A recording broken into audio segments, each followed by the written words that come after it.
যে মসজিদের ইমাম, আপনারা রাষ্ট্রের কাছে অনেক কিছু চান, কিন্তু রাষ্ট্র পরিচালনার মধ্যে সবচাইতে মূলনীতি হওয়া উচিত আমরা রাষ্ট্রকে কি দিতে পারি। বিএনপির স্থায়ী কমিটির সদস্য জনাব সালাউদ্দিন আহমদ সাহেব বলেছেন, আমরা সবাই রাষ্ট্রের কাছ থেকে দাবি দাওয়া পেশ করি, খুব স্বাভাবিক, কিন্তু রাষ্ট্রকে আমাদের দেওয়ার চেষ্টা করা দরকার। তার সাথে পরিপূর্ণভাবে সহমত পোষণ করে একটি কথা আমি বলতে চাই, সেটা হলো এদেশের 3 লক্ষ মসজিদের কমপক্ষে 6 লক্ষ ইমাম মুয়াজ্জিন রাষ্ট্রকে দেওয়ার জন্য প্রতিনিয়ত চেষ্টা করেন এবং দিয়ে যাচ্ছেন। দুর্ভাগ্যজনক বাস্তবতা, স্বাধীনতার 50 বছর পরেও ইমাম মুয়াজ্জিন এবং আলেম ওলামাদের কোনো অবদানের স্বীকৃতিটুকু রাষ্ট্র কখনো দিতে পারে নাই। আজও বাংলাদেশের চেহারাকে যদি পরিবর্তন করে দিতে হয়, আজও বাংলাদেশকে যদি স্বনির্ভর করতে হয়, আজও বাংলাদেশের পরিবেশ সচেতনতা সৃষ্টি করে যদি সাফল্য অর্জন করতে হয়, পরিবেশ বিপর্যয় যদি রোধ করতে হয়, যে কোনো দুর্যোগ মোকাবেলা যদি সফলভাবে করতে হয়, দেশের শুধু মসজিদগুলোকে, ইমাম মুয়াজ্জিনদেরকে যদি রাষ্ট্র অন করে, ইমাম মুয়াজ্জিনদেরকে যদি সে সুযোগ দেয়, তাদেরকে যদি অন্তত কাজ করবার পরিবেশটা করে দেয়, আমার বিশ্বাস বাংলাদেশের চেহারা পরিবর্তন করতে আর কোনো কিছুর তেমন বেশি প্রয়োজন হবে না। 3 লক্ষ মসজিদ, সরকারি হিসেব মতো কমপক্ষে 3 লক্ষ মসজিদ, আরো বহু আগে বলা হয়েছে, সেটা এখন 3 লক্ষের অনেক বেশি চলে গেছে স্বাভাবিকভাবে।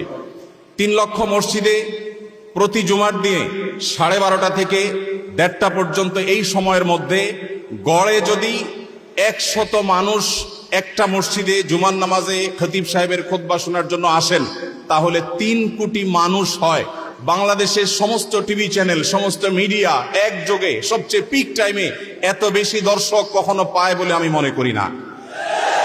এবং সারা সপ্তাহের সবচাইতে মূল্যবান সময় বৃহস্পতিবার রাতে, শুক্রবার অফিস নেই, স্কুল কলেজ নেই, মাদ্রাসা নেই, সবাই ফ্রেশ একটা ঘুম দিয়ে, সপ্তাহের সবচাইতে ভালো গোসলটা দিয়ে, সবচেয়ে ভালো নাস্তাটা করে, সবচেয়ে সুন্দর পোশাকটা পরে, সবচেয়ে ভালো আতর পারফিউম ব্যবহার করে, সবচেয়ে মূল্যবান সময়টা খতিব সাহেবদের সামনে গিয়ে দোজানো হয়ে বসে।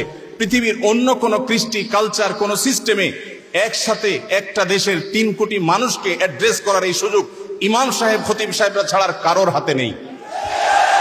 ইমাম সাহেবরা যদি চান, তাদেরকে যদি রাষ্ট্র আসলে সুযোগ দেয়, তাহলে সেক্ষেত্রে তারা অনেক কিছু করতে পারেন। ইতিমধ্যে আমরা দেখেছি, রোহিঙ্গা শরণার্থীরা যখন আমাদের দেশে আশ্রয় নিয়েছে, সবার আগে ঝাঁপিয়ে পড়েছেন এদেশে ওলামা একরাম। প্রতিটা দুর্যোগে ওলামা একরাম যে ঝাঁপিয়ে পড়েন, সেটা নিঃস্বার্থভাবে হয়, স্বার্থহীনভাবে হয়।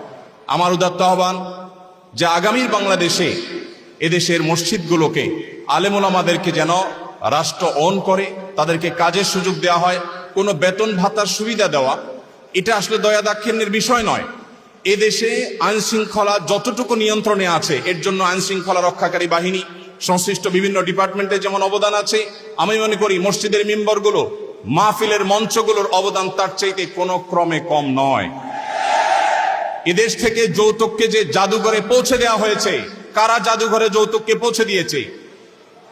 এদেশে যৌতুকের অভিশাপ থেকে মুক্ত করার সবচেয়ে বড় ক্রেডিট একমাত্র ওলামা একরামের।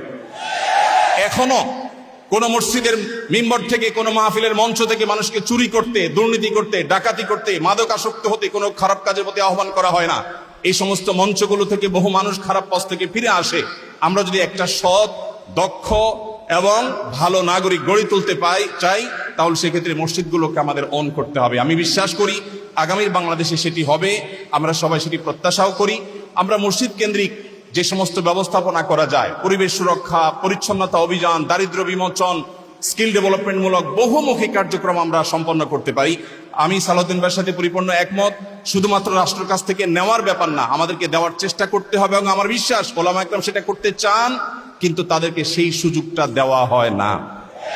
এদেশের আলেমদের কোন অবদানকে আজ 50 বছরের মধ্যে স্বীকৃতি দেওয়া হয়েছে আমি জানতে চাই। দুর্ভাগ্যজনক বাস্তবতা, সেটি আসলে হয়নি। তো আমরা নতুন বাংলাদেশে অন্তত প্রত্যাশা করি যে আমরা সবাই মিলে, শুধু আলেম ওলামা নয়, সকল ধর্মের মানুষ কাঁধে কাঁধ মিলিয়ে আমাদের এই প্রিয় বাংলাদেশকে আমরা বিশ্বের দরবারে উন্নতির চরম শিখরে পৌঁছতে চাই। আমাদের পরে স্বাধীনতা অর্জন করে পৃথিবীর বহু দেশ এমন অগ্রসর হয়েছে, যেটা দেখে আমাদের কষ্ট হয়, দুঃখ হয়। আজকে ভূমিকম্পের যে ভয়াবহতা নিয়ে প্রত্যেকটা মানুষ আতঙ্কে দিন পার করছে, কি হয়েছে এদেশে? একটি মানুষের জীবন নিরাপদ করবার জন্য যথাযথ ব্যবস্থাটুকু পর্যন্ত আমরা নিতে পারিনি। আমি আশা করি আগামীর বাংলাদেশে যারাই আসবেন আমরা প্রত্যেকে এই ব্যাপারগুলোতে সচেতন থাকব।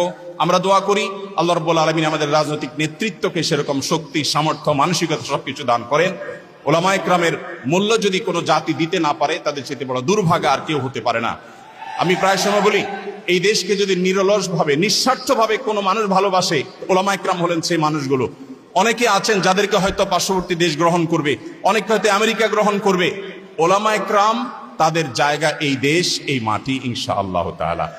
তো আমি আশা করছি মসজিদে ওলামায়ে কেরাম নির্বিঘ্নে তাদের দায়িত্ব পালন করবেন। আলেমদেরও দায়িত্বশীলতার জায়গা আছে, আলেমরা যথেষ্ট দায়িত্বশীলতার সাথে আমাদের দায়িত্বগুলো পালন করতে হবে। রাষ্ট্রকে এগিয়ে নিয়ে যাওয়ার পিছনে আমাদের ভূমিকা পালন করতে হবে, ঐক্যবদ্ধভাবে কাজ করতে হবে।